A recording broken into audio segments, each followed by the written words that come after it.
evoluindo. Vamos evoluindo, tá bom? Vamos lá, pessoal, olha só. Na aula passada, só pra gente aquecendo aí, aula passada, nós falamos sobre o mecanismo da contração muscular do músculo estriado esquelético, não é isso? Quais são as palavras-chave aqui? Eu vou buscar algumas assim, sabe? A contração do músculo estriado esquelético é de caráter voluntário, não é isso? Então, o sistema nervoso somático voluntário ele é responsável por emitir essas informações, por gerar um potencial de ação. Basta você querer realizar movimento, não é isso? Aí a gente tem o primeiro neurônio motor, que leva as informações até a medula espinhal. A gente viu que esse neurônio motor ele cruza lá no bulbo, né? Aí tem um segundo neurônio motor, que é o mais importante, pelo menos para esse estudo, que leva a informação até o músculo.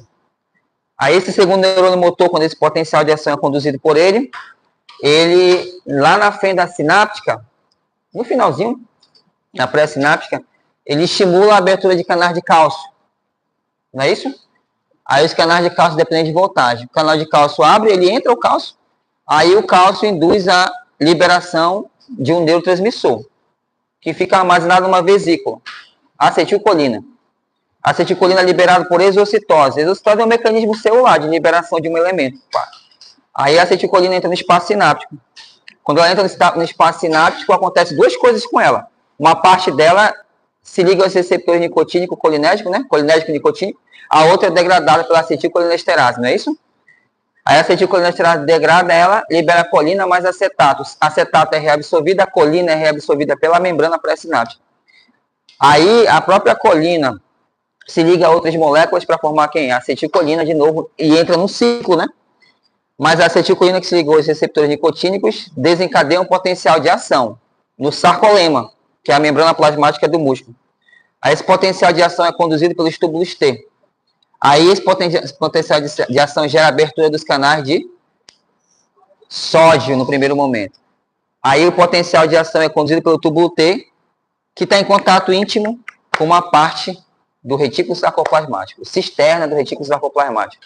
Aí induz a liberação de quem? Cálcio. O que o retículo sarcoplasmático faz? Armazena, libera e faz a recaptação de cálcio. Muito bem, isso aí, estão estudando. Aí o cálcio faz o quê? Se liga a letra A, troponina C, I, T, tropomiosina, actina F, troponina C. Aí muda o estado conformacional do complexo troponina-tropomiosina. Tira a tropomiosina do bloqueio do sítio ativo, libera os sítios ativos. E aí, finalmente, quem se liga à actina? A titina? A miosina. Especificamente a cabeça da miosina, que hidrolisa, que cliva, que quebra o ATP. Então, ela está em constante energia, ela está energizada. Ela se liga ao sítio ativo e faz o movimento de ir adiante, que é o movimento de deslizamento da actina sobre a miosina. Esse mecanismo é um mecanismo intrínseco da contração muscular. Foi isso que a gente viu? Certo? Alguma coisa mais que a gente faltou falar na aula passada? Tu, fala alguma coisa aí? Não? Então tá top, né? Estudaram? Hoje a gente vai ver uma parte um pouquinho mais chata. Tá bom? Na aula que vem uma coisa um pouquinho mais chata ainda. Mas a gente vai esmiuçando isso aí, tá? Pessoal, isso aqui são detalhes, tá? São detalhes, tá? A vida, ela é detalhe, né? Olha que interessante, né? Eu tava no plantão, aí tinha um raio-x de um paciente, pessoal, que ele tá com uma pneumonia. Ele tá com uma pneumonia, pô, paciente. Normal, os infiltrados, os pneumônios, normal. E aí colocaram 3 imagens. 1, 2, 3, numa tela, para analisar.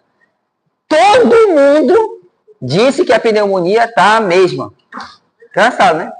E realmente estava. O paciente está com febre, está com antibiótico, estão decidindo se vão trocar o antibiótico. Mas, pessoal, a área cardíaca dele está aumentada. Aí na sessão clínica, a gente conversando, eu falei, será que essa área cardíaca está aumentada? Ou a forma como esse raio-x foi feito? Caralho, ficou uma incógnita. Realmente estava um pouquinho aumentado. Adivinham que ele tinha? Um derrame pericárdio. Não é que o raio-x é padrão ouro para isso, tá? Não é padrão ouro. Mas foram fazer um eco lá e ele tinha o quê? Um derrame pericárdio. Um discreto, mas um derrame pericárdico. Por isso que a cardiaca está aumentada. A vida na saúde, ela é formada por detalhes. Detalhes. Só os detalhes. Cara, mas isso aqui. Porra, mas isso aqui. Pô, mas ninguém viu isso aqui. Entendeu? É assim que vocês têm que pensar, em detalhes, tá? Vocês não têm que reproduzir o que o professor falou. O que acontece nas faculdades de medicina? Vocês reproduzem o que o professor fala. Ah, o professor falou isso, é isso, pronto. É igual, por exemplo, eu não gosto de um termo na saúde que é assim, ó, descomplicando a ventilação mecânica. A ventilação mecânica, pessoal, é complicado. Não existe isso de descomplicar aquilo que nasceu como algo muito complexo. Muito complexo. Então, eu já falo, por exemplo, esse assunto aqui, ele é detalhes. O que tu vai errar na prova? Óxido mineral, eu consigo ver que você faz o macro e é muito difícil eu te pegar. Fazer uma pegadinha contigo com óxido mineral. Aqui, mudou uma palavra. Se eu falar bem assim, ó, que o potencial de ação, pessoal, quando ele é gerado no neurônio motor, e quando esse potencial de ação, ele gera no sarcolema abertura de canal de cálcio, tá errado. Tá errado. O que acontece com o potencial de ação no sarcolema? Canais de... Foi isso que eles erraram, aquela turma ali, ó. Deles aí. Alguns detalhes. Eles faziam bem assim, ó. Caraca, quando a acetilcolina entra no espaço sináptico e ela se liga ao receptor, ela faz o quê? Ela abre os canais de cálcio. Eu colocava assim. Aí tu vai dizer, não, professor, abre o canal de quem? De sódio, para poder gerar o potencial de ação no músculo. Só que no músculo estriado, no músculo liso, é diferente. O cálcio precisa sair do retículo sarcoplasmático para poder ter contração, tá bom? E a gente vai ver um pouco disso hoje, tá? Vamos ver alguns termos aqui, rapidinho? Alguns termos aqui. Esse slide não tem, galera. Bate foto. Tá? Vamos lá. Esse slide aqui, desde o período passado, eu não coloquei ainda. Eu mandei a mesma aula que eu mandei para outra, então... Tá, mas vamos lá. O outro slide do Gaito tem, mas eu achei esse aqui melhor para explicar o que eu quero falar. Tá bom? Então, qualquer coisa, bate uma foto, manda no grupo, já foi. Já tá no grupo, já era. Vai, tá bom. Ó. O que é isso aqui, ó? Fininho. Filamento de actina. E o grosso? Entendeu? Aí aqui, o que é isso aqui? Disco Z. Entre o disco Z e outro, o que a gente tem? Uma unidade de contraste. Qual é o nome disso aqui? O sarcômero. Sarcômero, né? Sarco vem de músculo, né? Essa imagem, esse gráfico, ele avalia o quê? Ele avalia o grau de tensão produzido pelo músculo versus o comprimento dessa fibra, através da análise da actina e da miosina. Então, eu quero saber o seguinte, a pergunta é, qual é o nível de comprimento do músculo que é capaz de gerar maior produção de energia, maior tensão? Essa que é a pergunta. Então, vocês concordam comigo que o C, pelo que eu estou vendo, do ponto de vista gráfico, ele é capaz de gerar maior tensão muscular? Não é o C? Pelo gráfico? Não, esse ponto C aqui?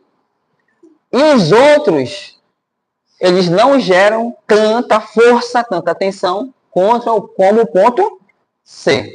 Mas o que o ponto C tem, professor, que os outros não têm? Ou o que os outros têm que ele não tem? Vamos pensar assim.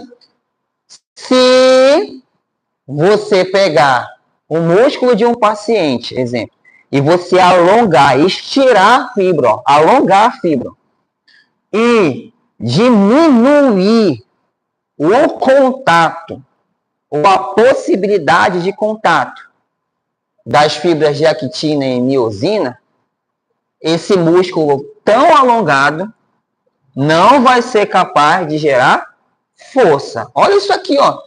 Ele estirou de tal maneira, pessoal, o músculo, ele alongou tanto, que nem tem mais contato de actina com miosina. Adianta ter cálcio, ATP aqui? Não. Onde é que a miosina vai encostar na actina? Aí não vai ter o quê? Força, tensão muscular. Então, é aquela regra, pessoal. Não adianta você ficar estirando o músculo de um jeito que você vai perder a capacidade dele de gerar força. Aí, professor, olha o outro lado. Aqui, o que acontece? O músculo está tão encurtado que não há possibilidade da miosina se encaixar em novos sítios ativos de actina. Isso faz com que um músculo muito encurtado também não seja capaz de gerar força, tensão. Um exemplo na prática. Né? O professor lá de educação física não fala assim? Olha, tu quer malhar o bíceps e tal, você pega lá o halterzinho lá, você pega lá o peso, aí ele fala, estica aí bem, agora força. Se você começar a fazer uma contração muscular a partir daqui, a força que ele vai gerar é menor quando comparado com o músculo com grau de estiramento adequado. Então você precisa ter um espaço entre a quitina e a miosina que seja capaz do músculo gerar o máximo de tensão muscular. Ele encurtado não gera força. Ele muito alongado também perde a capacidade de gerar tensão. É só isso.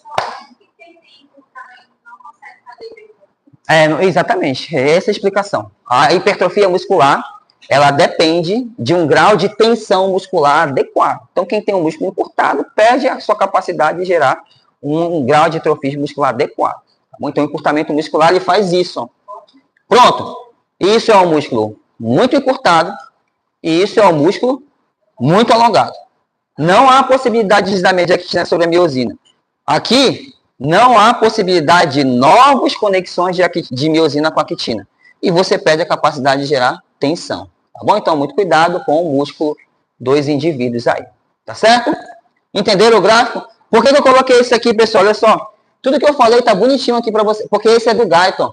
Né? Tá um pouquinho feinho. Né?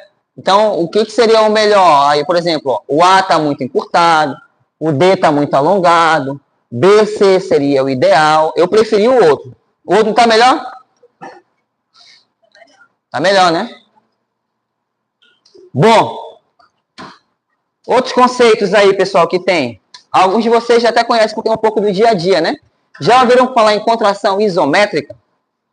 Já ouviram falar em contração isométrica? O que seria uma contração isométrica, né? Isométrica, iso igual, mesma medida. Como é que seria isso? Se você pegar, por exemplo, uma sacola, vamos ver o dia a dia, né? Se você pegar, você foi fazer compras, né? Vamos supor. Aí você pegou uma sacola. Aí você está segurando a sacola aqui. Você está tendo movimento articular? Não, você está só segurando uma sacola, certo? Você está gerando tensão muscular? O músculo está contraído? Sim, ele está contraído, pessoal. Vocês podem contrair, ó, assim, ó. Só que esse músculo contraído, ele alterou significativamente o tamanho da fibra ou ele manteve praticamente constante o tamanho da fibra? Manteve praticamente constante o tamanho da fibra. Então, olha para cá. Isso aqui é um manômetro, por exemplo. Ele vai avaliar a pressão, a força. Ó, aqui é um músculo, por exemplo, alongado e aqui é um músculo contraído. O que vocês observaram? Que praticamente o tamanho do músculo continuou o mesmo, apesar de ele ter gerado força, tensão. O tipo de contração muscular que gera tensão, gera força, mas não altera de forma significativa o tamanho do músculo e não gera amplitude de movimento, é tudo isso, tá? A gente chama de contração isométrica. É assim. No dia a dia, a gente faz contração isométrica? Sim, pessoal. A gente faz contração isométrica. Por exemplo, para você se manter em pé, você precisa contrair alguns músculos de forma isométrica, tá bom? Então, a gente gera tensão, força, sem alterar o tamanho da fibra muscular. E isso é a contração isométrica. Beleza? Tá bom. E aqui, pessoal, o que aconteceu? Isso aqui é do Guyton, tá, pessoal? Estou usando a nossa referência. Aconteceu o quê? Músculo relaxado, músculo contraído. Aqui foi uma contração isotônica. O que aconteceu com o tamanho da fibra muscular? Ela diminuiu, alterou? Sim. Quando altera, não vou falar nem diminuir, tá bom? Quando altera o tamanho da fibra muscular, a gente chama isso de contração isotônica. Por exemplo, pega a sacolinha aqui, ó, e você carrega aqui a sacolinha, o músculo encurta, dessa forma a gente tem uma contração, tamanho do músculo, né? Isotônica, tá? Ainda tem uma subclassificação, essa aqui é uma isotônica concêntrica, quando a origem e a inserção vão ao mesmo ponto de encontro do músculo. Contração isotônica do tipo concêntrica. Se eu pegar a sacola e fizer isso aqui, ó, soltar devagarzinho, você está contraindo o músculo? Sim ou não?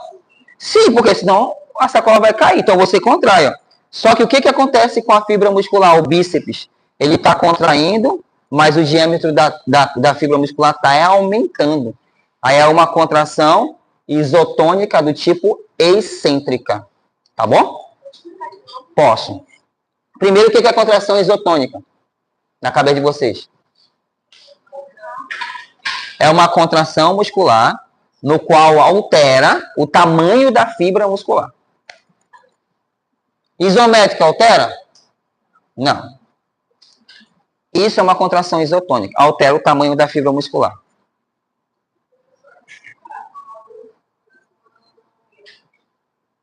A isométrica?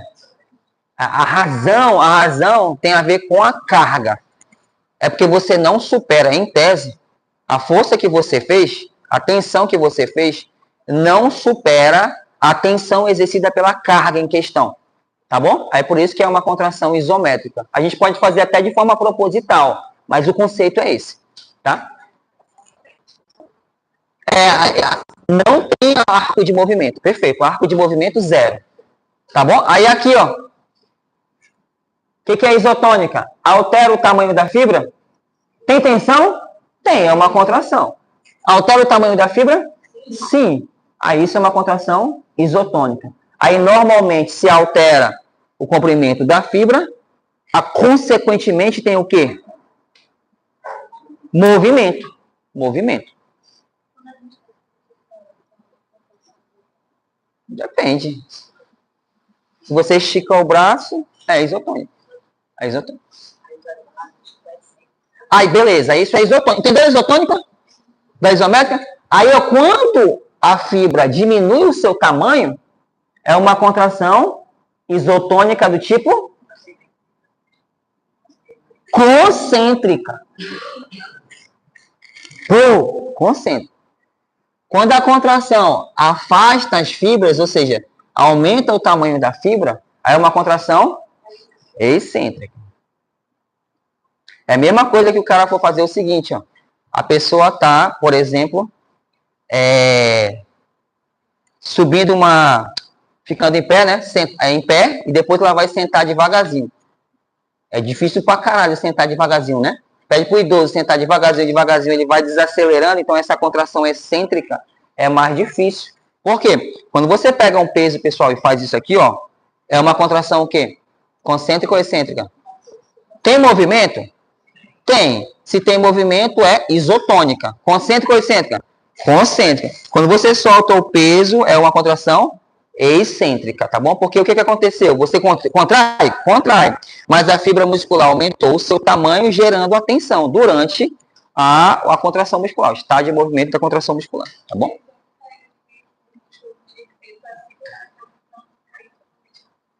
Perfeito. Mas a carga vence a tensão muscular. A concêntrica, a concêntrica e a excêntrica tem movimento, porque elas são isotônicas. Ó, isso aqui é concêntrico. Isso, olha para cá todo mundo. Isso aqui é uma contração concêntrica, isso é excêntrica. Teve um movimento articular? Teve. Qual é a diferença de uma para outra? É que a concêntrica, o tamanho da fibra diminui para gerar tensão. Na excêntrica, o tamanho da fibra aumenta, gerando tensão. Por exemplo, ao longo da contração muscular excêntrica, a fibra do bíceps braquial aumentou o seu tamanho e ao longo disso gerou tensão. Diminui o ângulo articular. Aumenta o ângulo articular. Apesar das duas gerarem movimento articular. Isso.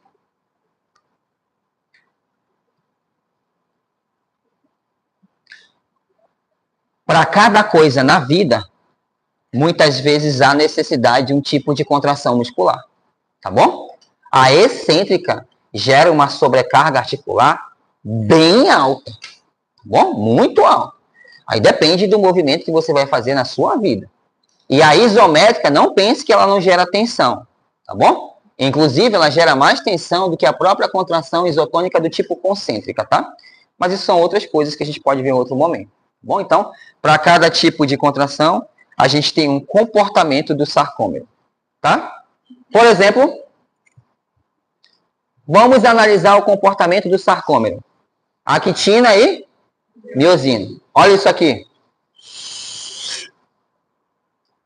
Que tipo de contração é essa? Contração?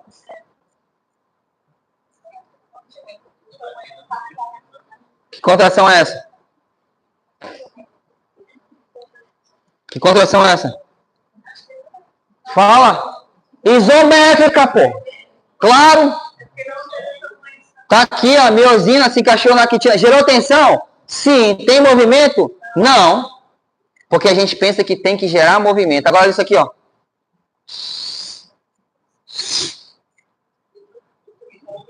Isométrica ou isotônica?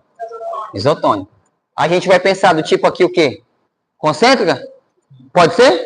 Pode. Agora, isso aqui. Isso aqui é o quê? Excêntrica. É para te enxergar como que ele se comporta. E depende de quem? De você. Porque a contração muscular, ela é o quê? Voluntária. Legal, né? Depende de como você vai querer contrair. De como o profissional vai determinar na reabilitação, na educação física, profissional de educação física. Depende do que você vai fazer no seu dia a dia. É assim. Mas a gente tem os três, tá? Não se preocupem. Ó, é tão legal. Todos geram tensão. Todos geram tensão. Tá bom? É tão legal, pessoal, que olha só isso aqui, ó. Esse músculo aqui, ó, todos eles geram força, né, pessoal? Tá vendo? Força, tá. Qual que é a diferença? É o tempo em relação à sua contração muscular. Por exemplo, pessoal, se você pegar aqui o sóleo, onde é que está o sóleo? Isso, ele é um músculo profundo em relação ao gastrocnêmio. Então, ele é um músculo, pessoal, que tem como principal característica manutenção postural. Tá bom? Então, ele passa mais tempo em contração muscular. Tá?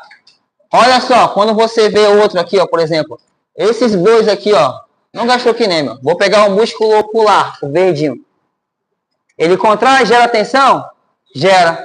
Mas o tempo da tua piscadinha, rapidinho, piscou, já foi.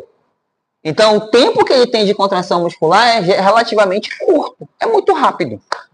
Então, existem músculos que passam mais tempo contraído e outro músculo menos tempo contraído. Aqueles músculos que passam mais tempo em tensão, em contração, normalmente são aqueles músculos que mantêm a postura do indivíduo.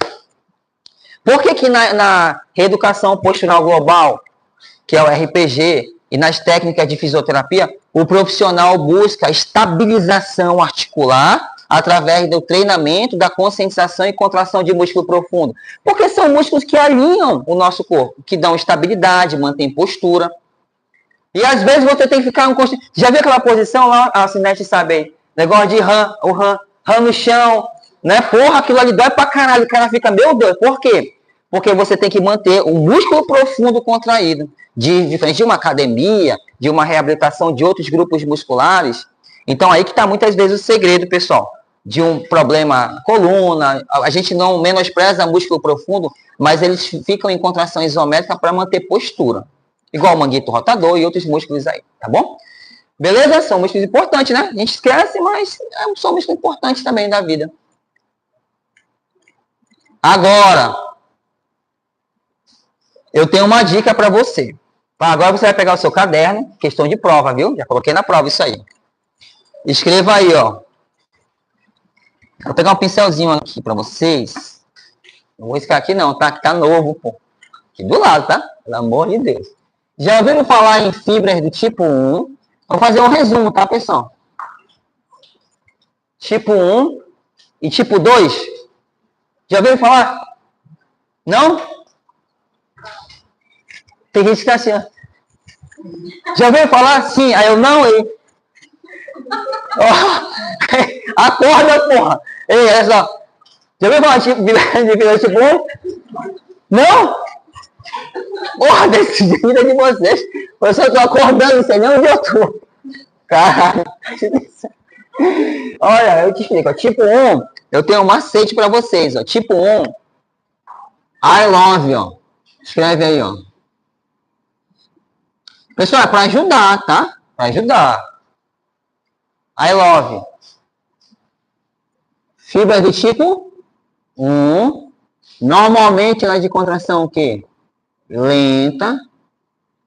Ela usa oxigênio, metabolismo oxidativo. Qual é a cor? Porque tem mioglobina vermelha. E ela é de endurance. Endurance quer dizer resistência. Tá bom? Pessoal, macetezinho aí, ó, tá? Pode ser que ajude vocês aí. I love no dia da prova, né? Escreveu aí. Pessoal, posso escrever I love? Colocando do lado, tá escrito. Se te ajudar, pode. Já perguntei uma vez, diferencie fibra do tipo 1 e tipo 2. Uma vez tá numa atividade valendo meio ponto. Endurance. Endurance. Vamos colocar uma tradução aqui para ajudar isso. Vamos colocar aqui, ó. Para endurance, vamos escrever resistência. Tá? Para vermelha, vamos colocar aqui a presença de mioglobina, que é uma proteína de pigmento aí, uma proteína pigmentada, né? Essa proteína é uma proteína que tem na sua composição, pessoal, no grupo globina, ela tem ferro. Então ela se liga com muita facilidade ao oxigênio, deixando o músculo, intracelularmente falando, com mais oxigênio, graças à mioglobina. O problema é que ela é uma proteína pigmentada, então ela dá uma cor para o músculo. Qual é a cor? Vermelha. Vermelhou. Oxidativo. Metabolismo aeróbico. O uso de oxigênio. Eu acho que fica melhor assim. Hã? Quer falar comigo? Eu vim andando ali, me deu uma tonturazinha, acabei tonto, assim, vou descansar um pouco. Tá bom. Não, tá? Tá bom, pode ficar um pouquinho lá. Tá bom? Tá bom, pode ir lá. Fique lá, tá?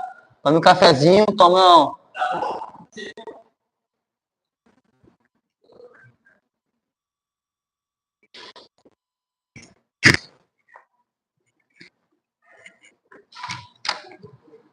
senhorzinho tá ruim, o senhorzinho. Ei, alguém conhece aquele senhor que tava aqui? Que apareceu aqui? Não, né? Para depois dar uma olhadinha nele, que ele tá ruim, ele tá passando um pouquinho mal. Acho que ele veio caminhando de muito longe. É um senhor, pô, fica ali atrás dele.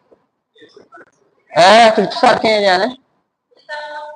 Não sei. Eu pedi pra ele tomar um cafezinho, alguma coisa, né? Sei lá. Ele tá meio tonto. Fiquei preocupado. Hã? Ele tá sentado bem aqui. Eu pedi pra ele sentar e tomar um café. Mas eu fui olhando, pessoal, até ali. Ele conseguiu chegar no destino dele. Ele tá bem aqui, pô. Pedi pra ele descansar e tal. Tem café aí? Leva lá pra ele lá. Eu fiquei preocupado com ele, ó. Ele tá bem aqui, ó.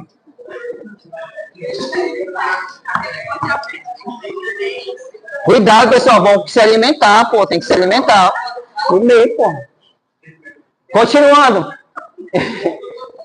Entendeu isso aqui? Eu, coitado, ainda veio justificar, né, bicho? Anote aí, pessoal. Aeróbico, vermelho, mioglobina, endurance e resistência. Qualquer coisa que eu possa colocar de sinônimo já está valendo. Tipo, por exemplo, as fibras do tipo 1 consomem muito oxigênio para a produção de energia. Né? Oxidativo? Certo? As fibras do tipo 1 são de contração lenta. Sim. As fibras do tipo 1 têm uma característica histológica com uma cor mais vermelha pela presença de mioglobina. Sim. As fibras do tipo 1 são de resistência à fadiga. Vou colocar na fadiga, que fica melhor? Isso aqui é um resuminho bem legal, pessoal, que você não vai errar na prova. Resistência à fadiga. Sumiu? Acho que ele foi lá no... Tu foi aqui no... Não tá, não? Não sei onde ele tá, não. Coitado dele. Muito. Ei, me dá um pouco de café aí, falando nisso. Hã? Ele é resistência à fadiga. Por exemplo, dá um exemplo. O senhor agora que veio andando, sabe lá não sei de onde. Ele veio usando muita fibra do tipo 1. Por exemplo, pessoal, quando você faz aquelas caminhadas prolongadas, ou uma atividade com maior tempo de contração, meia maratona, maratona de São Silvestre, se você for mensurar o tamanho do quadríceps daquelas pessoas que ganham a maratona de São Silvestre, o quadríceps é bem pequenininho, não é hipertrofiado, não. Aquela fibra, aquele músculo, ele não é característico como um músculo de força. Ele é um músculo de resistência. Não tem hipertrofia ali, não. Ali você tem um músculo que tolera maior tempo o exercício. Professor, onde é que estão essas fibras? No músculo estriado esquelético. Todo mundo tem. Alguns têm mais, outros têm menos. Depende de quê? Do seu tipo de exercício, da sua vida, do qual músculo você treina. Tá bom? Mas a gente não pode esquecer, pessoal, às vezes, também de promover hipertrofia para o músculo. Uma coisa não anula a outra. Dá um exemplo, o diafragma. O diafragma tem mais força ou mais resistência, na opinião de... Eu não disse que ele só tem uma coisa. Olha a interpretação de texto. Eu estou perguntando, ele tem mais força ou mais resistência? Mais resistência. 55%. Olha como é equilibrado. No adulto, 55% de fibra tipo 1 e 45% tipo 2. Ele não disse que ele não tem força. Presta atenção, porra, no português. Eu disse que ele tem predominância de fibra do tipo 1. Você tem uma ideia, ó, diafragma, analisar o diafragma de bebê, de recém-nascido. Ele só tem 10% de fibra do tipo 1. Mano, ele fadiga assim, ó, rápido. Se você não agir, ele vai fadigar. E ele vai entrar em falência respiratória. Por que quando a pessoa, vocês estão no hospital, o paciente está assim, ó, com sinais de insuficiência respiratória, vocês têm que agir, porque senão ele vai fadigar. Tá bom? Ele não vai tolerar muito tempo assim. Professor, então, o que eu faço? Eu faço o treino de quê? Do idoso, pô. O que o idoso quer? Não quer cansar. Ele quer caminhar. Tipo 1. Mas o idoso também não pode cair, tem que ter força. Tipo 2, para levantar da cama tem que ter força. Né? Mas para continuar até o mercadinho tem que ter resistência. Então, o que vocês precisam fazer? Orientar as pessoas a fazer. Exatamente, tem que fazer duas coisas. Né? Eu tenho um amigo meu que ele é desse tamanhão. Eu falei para ele, mano, tu faz esteira, alguma coisa. Não, o teu coração não vai aguentar isso, não. Porque o exercício aeróbico foi comprovado. O exercício aeróbico, pessoal, ele promove a liberação de óxido nítrico endotelial, então faz vasodilatação. Ele promove o condicionamento cardiovascular. Então, o coração melhora a sua performance. O melhor treino para o coração é esse.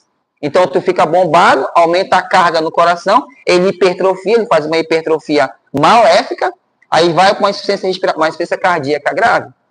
Aí tem outro colega que ele treinou a vida dele. Ele foi treinador mesmo, ele é marombeiro, é fisiculturista.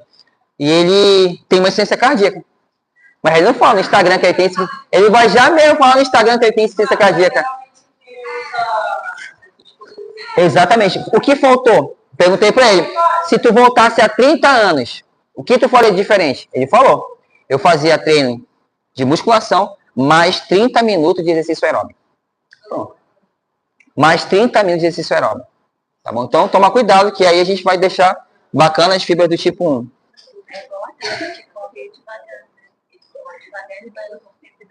É igual a pessoa que tá na esteira, caminhando lá, vocês precisam correr, pô. Se não suar, mano, aí eu caminho. Tem que correr, tem que fazer exercício aeróbico, tem que condicionar o coração. Senão, minha mãe ali, ó. Minha mãe é só migué, mano. Ei, dá pra fazer uma questão assim? Tem mais uma palavra que eu tô esquecendo de prova, ó. Puta merda, ó. Tipo 1, oxidativo aos oxigênios, né? Metabolismo aeróbico. Ah, lembrei, pessoal. Para ter metabolismo aeróbico, precisa de uma organela. Qual organela aqui? Isso.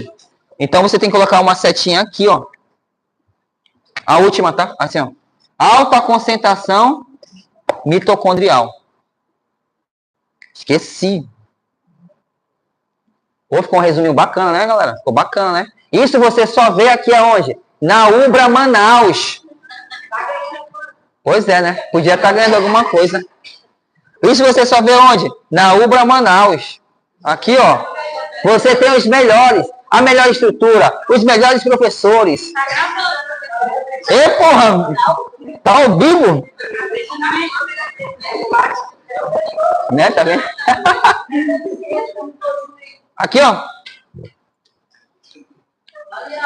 Fibra do tipo 1, de contração lenta, usa oxigênio oxidativo, a cor é vermelha. Por que é vermelha? Porque tem muita mioglobina, que é uma proteína que carrega o oxigênio dentro da célula, e a cor fica vermelha. Ó, ela é de endurance, quer dizer, de resistência à fadiga. Então, é um tipo de contração muscular que você passa mais tempo contraindo durante um exercício.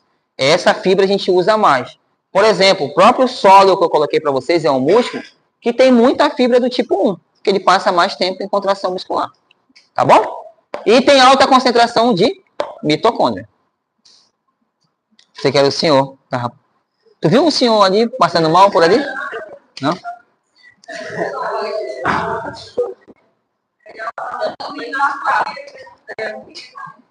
É verdade, tá?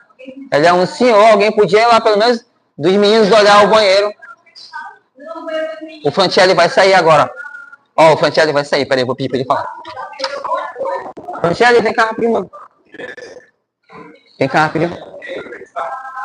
Tinha um senhorzinho passando mal. Bom dia, bom dia. Tinha um senhorzinho passando mal. Eu pedi pra ele tomar um cafezinho. Aí estão dizendo que a culpa é minha. Aí tu vai ali no banheiro. Aí no banheiro masculino, ver se ele tá lá. Vou descer, vou ver se eu acho. Tá bom. Beleza, pessoal? Ó, vamos fazer assim, ó. Tipo 2. Tipo 2. Eu tenho que pegar até a... Vou fazer a solicitação de monitoria, ó. Vou já fazer, ó. Eu vou pedir uns 10, 15 monitores para ajudar vocês. Eles sabem muito mesmo. Já fizeram isso aqui, eu quero que eles ajudem vocês. Hã? Não, vocês não vão fazer isso não. Eu gostei da turma de vocês. Tipo 2. Não vai ter como, né? Então não tem como colar. Tipo 2. Vai. Vamos cortar assim, vamos fazer o resumo? Contração o quê? Rápida. Então aqui a gente já tem contração rápida. Metabolismo oxidativo? Não. Aqui é o metabolismo glicolítico. Glicolítico. Metabolismo glicolítico. É, glicolítico. Aí, assim, olha pra cá. Metabolismo glicolítico. Significa que não usa oxigênio. Não precisa do oxigênio. Como é que a gente chama esse metabolismo? Anaeróbico. Então, aqui é o metabolismo anaeróbico. Exatamente, bem mais rápido, mano. É só torrando. Vai lá, pega o pesão lá e fica lá. 1, 2, no 13º já tá. Ai, calma. Glicolítico, anaeróbico, né? Não é assim? Tem mioglobina? Não. Não usa oxigênio. Logo, a cor dessa fibra ela é mais o quê? Branca. Branca. Branca. É. Não, ela é mais branca. Ausência de mioglobina. É, a cor dela. Mais clara, melhor colocar assim, mais clara em relação à outra. É, mais clara, mais branquinha. Tudo do início? Ah, tá, daqui. Ah, desse aqui, né? Tipo 2. Contração rápida. Metabolismo glicolítico. Usa oxigênio? Não, né? Então aí o metabolismo é o que mais? Anaeróbico. A cor é mais clara, mais branca. E ela é de endurance? Não. O colega já colocou, ela é força, né? Explosão, potência. Tá bom? A palavra mais certa é potência, explosão mesmo, tá? Porque a outra também gera tensão, tá? Só pra gente não confundir. Aqui é mais potência mesmo, tá? Explosão. Potência. Por isso que ela é uma contração rápida. Não dá tempo de fazer ciclo de Krebs para obtenção de oxigênio. Tá bom? Tem que fazer energia ATP com o que você tem. O que você tem lá? Metabolismo glicolítico. Tá certo? Ele tá descansando? Vou levar um captopril. Pode ser pressão. Pode ser pressão, pode ser, sabe o que também? Pode ser até hipoglicemia. Pode, ele tá melhor? Pode ser até o calor também, sabia? Meu irmão tá infernal. Ficou tonto, né? É, depois tu vai lá com ele no onde é que ele tá? Eu vai lá, toma um café com açúcar. Coitado. Ei, pessoal, vocês aí tem que se cuidar, bicho. Como? Ed. Depois a gente vai lá com o seu Ed, todo mundo, tá? O importante é que ele tá bem. Acabou. Olha aqui, ó, pessoal. É tudo isso nessa tabela. Isso. Ah, e consequentemente ela acaba tendo menor número pela sua adaptação, né? A ausência não, porque ela perde a capacidade de gerar tensão. Ela tem que gerar tensão, as duas. Tudo aí é proporcional.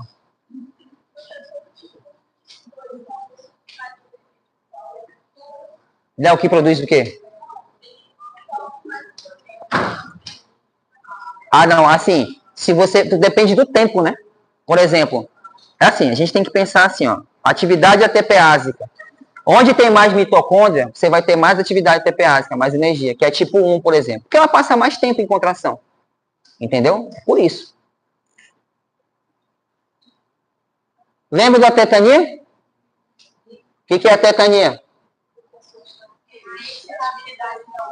Isso, que gera uma contração muscular contínua, sem tempo de relaxamento. Ó, aqui, ó, rapidinho, só você entender, ó. Contração, relaxamento. Mas se o tempo de contração for maior, de modo que você não tenha tempo para relaxar, vai ser uma contração contínua. Isso aqui já é um estado de tetania, né? E pode gerar obstrução das vias aéreas, que é o mais grave. Qual é a pior tetania? A tetania que obstrui as vias aéreas, tá? Aí o paciente pode morrer. Laringoespasmo, né? O que é o tônus muscular? É o estado, tônus. A gente erra muito, ó. A gente erra, ó. Tônus, trofismo. Olha, interessante, né? Hipertonia com hipertrofia. A gente erra muito, né? Então, vamos lá. O que é o tônus muscular? É o estado de tensão mínimo do músculo em repouso. Então, por exemplo, você sabia que o músculo, ele tem um estado mínimo de tensão muscular, mesmo que esteja em repouso. A não ser que você esteja em atonia. Tem gente que entra em determinado estado do sono, REM, que pode chegar em estado de atonia. Isso é avaliado, tá? Em exames. É um estado de tensão mínima do músculo em repouso, tá bom? É um estado de tensão mínima do músculo em repouso. Exatamente, sempre de prontidão. Esse estado de tensão mínima do músculo em repouso a gente chama de tônus muscular. É um estado de contração mínima, de tensão mínima do músculo em repouso. Tem.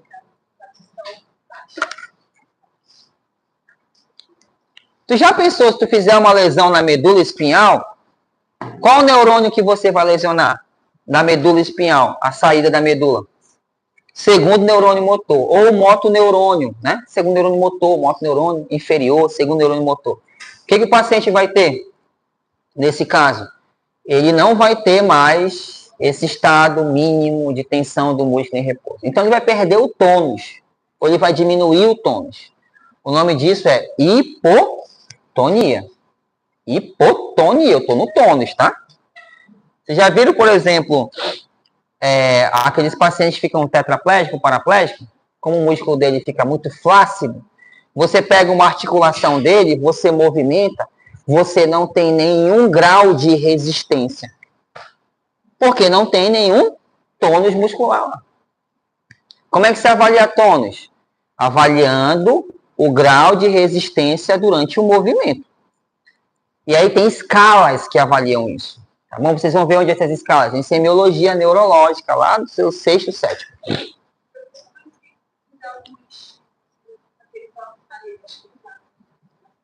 Não, mas aqueles estímulos, eles melhoram a atividade de contração do músculo. Tem que ter cuidado com isso. Mas a atividade neuromuscular, ela deve ser levada em consideração. Então, você tem que analisar a raiz do problema. Qual foi a raiz do problema? A pesquisadora brasileira conseguiu uma proteína, uma síntese de uma proteína que pudesse aumentar o processo de mielinização de pacientes que perderam a condução dessa atividade elétrica.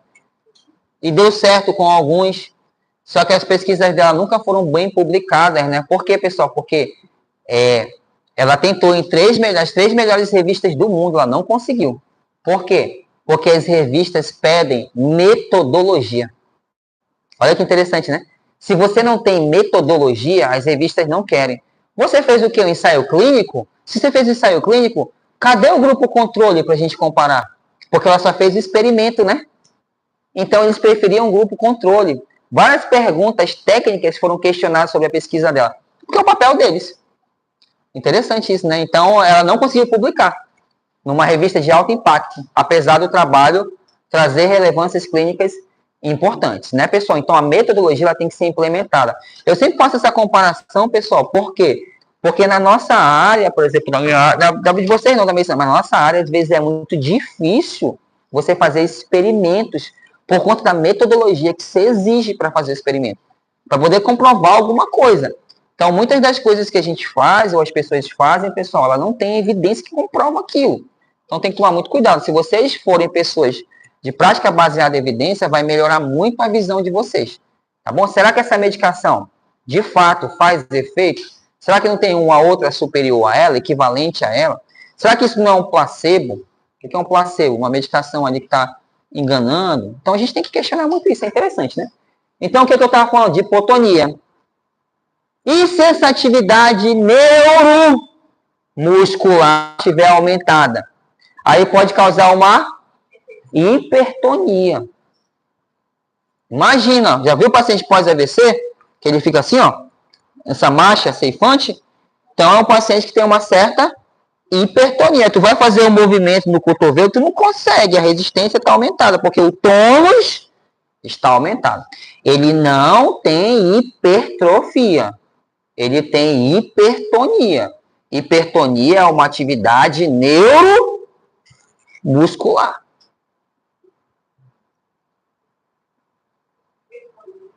É o aumento do tônus muscular.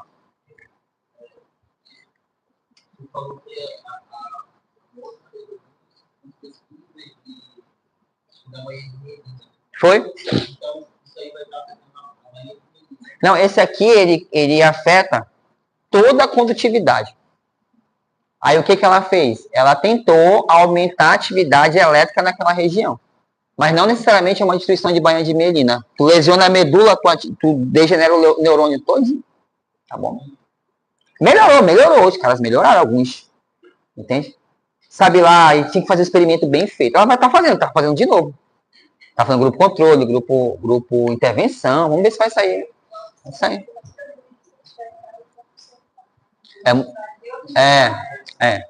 É muito difícil. Uma ponte. A ideia seria uma ponte.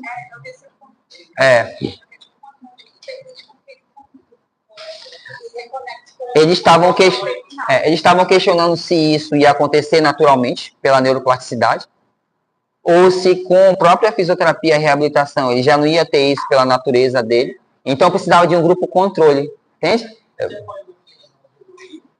Pois é, mas eu precisava de um grupo controle. Eu não sei exatamente até que ponto isso seria algo que, quando eu comparado com outro indivíduo, naturalmente já não ia acontecer. Entende?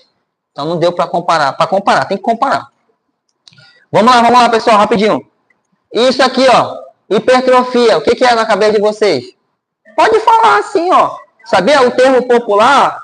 Aumento da massa total do músculo.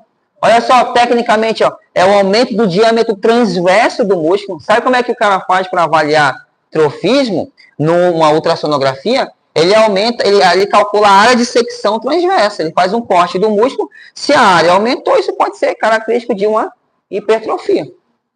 Tá bom? E aí, o que acontece, pessoal? Qual que é a ideia? Só para você não confundir. Hipertrofia é o aumento da massa muscular, é o aumento do trofismo muscular, é o aumento da área de secção transversa, o músculo fica grande, em outras palavras, às custas de quê? Isso é importante. Às custas de um novo recrutamento de miofibrilas. Miofibrila é célula? Boa pergunta, né? Miofibrila é célula?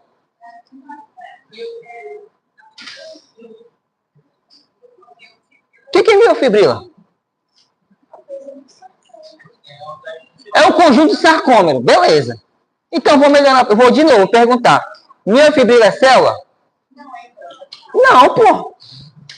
Sarcômero é célula?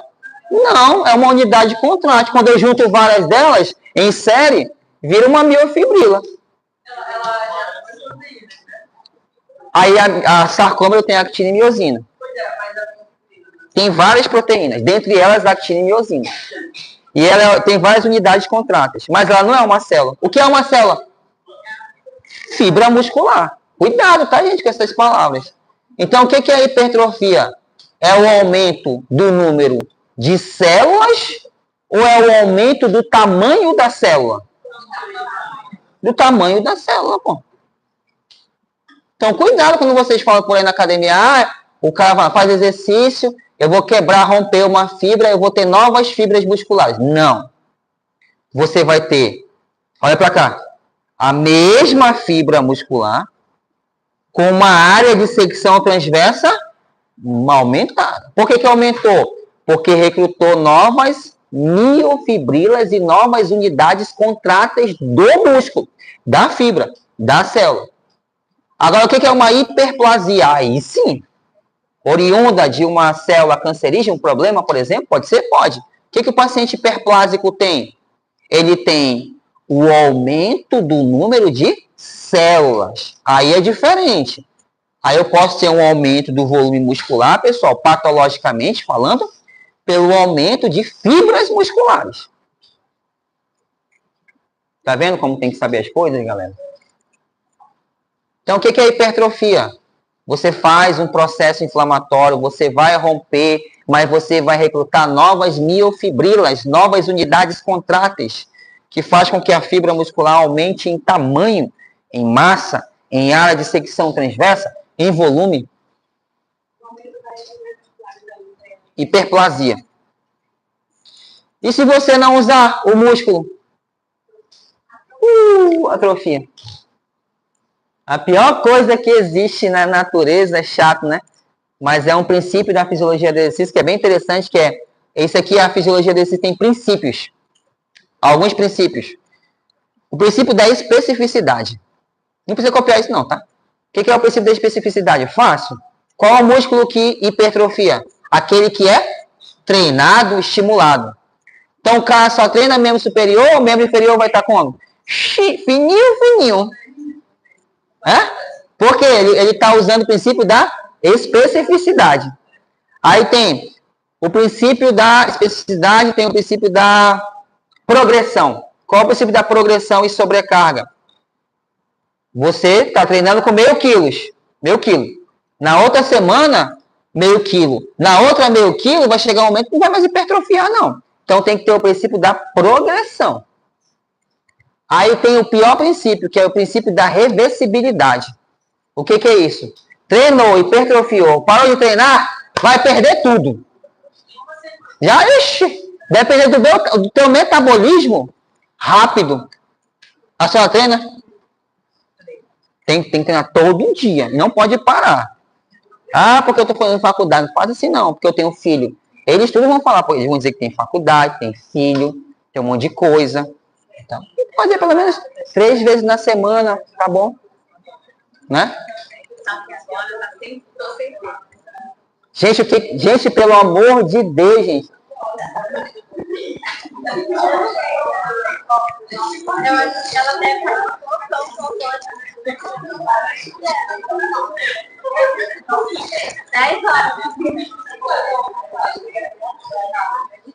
A gente tenta, né, cara? A gente tenta ajudar. Posso entrar aqui, ó? Vai, mana, vai, senta aqui. Depois eu faço isso aqui.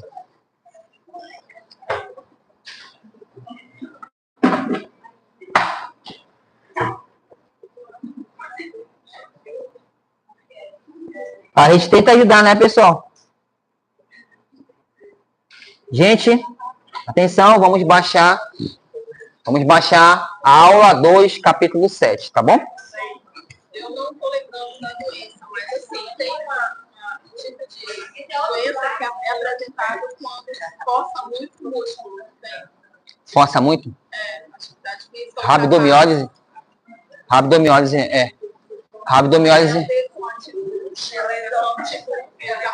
Pode ser.